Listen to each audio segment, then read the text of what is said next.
Hey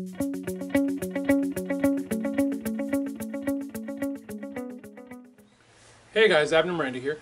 Today I wanted to do a video for you that I've kind of gone back and forth on doing because it can be potentially taken as mocking, but I think it really needs to be looked at as more of a very direct answer to a very direct question that was asked of me.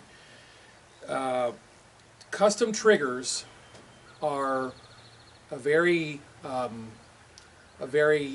argued discussion point, and my 2 cents on the matter is you don't need them until you need them. And what I mean by that is the distance at which you and I are talking right now is roughly 6 to 7 feet. If I hold my hand out and you were to hold your hand out, our fingertips would touch. And we would be roughly at the same distance that most gunfights occur. It's basically just a shove, drop, pop, pop, pop, pop, pop, and the fight's over. That's it. So for that distance, you don't really need a fancy trigger. You really don't. For long distance, and we're roughly at about 30 yards to those targets out there, which is why I chose to do this video from standing right here. When you're doing longer shots, you are going to need the ability to stage your trigger. And by the way, this is a Cat 4.5 trigger from Ghost. I'm sorry, a Cat 4.5 connector from Ghost, and everything else in this Glock is standard OEM.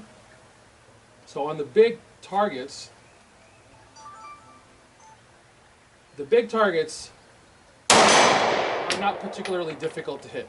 It's just a great big torso. Even this guy right here, right, he's not too terribly difficult to hit. These 6-inch lollipops over here, they're starting to get a little bit tougher. Now I have to hold slightly low. There you go. Now, a real challenge are those gong targets hanging down there, and this is where a really good trigger comes in handy. See, like right there, I don't know if the camera picked it up, this one may have. I staged the trigger, and it's that mental thing that you do where you think you're ready to shoot and you go like that, and it's the dipping of the muzzle, which by the way everybody does. I've seen the supposed who's who of our industry go boop with their muzzles, so well, never mind. I'll just be quiet. Oh! Ah! See, I should actually stop now, right? Because at like 30-something odd yards, with a Glock 19, with a great big fat front sight post. These are Spalding sights, so that front sight post is designed for CQB work, not 30-ish. I think we're actually further. All right. 2, I'm gonna call it. So the point being made, if that target were right here, and it was just a shoving match, and I elbowed the guy, pulled my gun, and went, ka-ka-ka-ka-ka, right? Do I really need a fancy target for that? No. But if his buddy comes out from beside the building, and he has me pinned, and I've got nowhere to go, wouldn't it be nice to have a custom trigger to find him and push him back? Yes.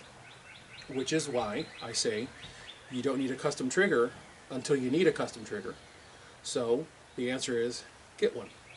The Cat 4.5 connectors are really nice. The V4 from Zev is also really nice. I've been running those for a few years. Those are about the only 2 that I could personally tell you that I have great experience with and without any issues. Stick to your OEM springs because the equation is going to be better that way. I know that's a real arguing point for a lot of people. I choose to stick to OEM springs, and I have tried other people's springs.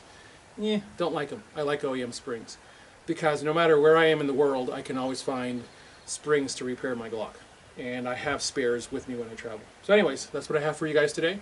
As always, God bless you all. Thank you for watching. Get those guns out of practice.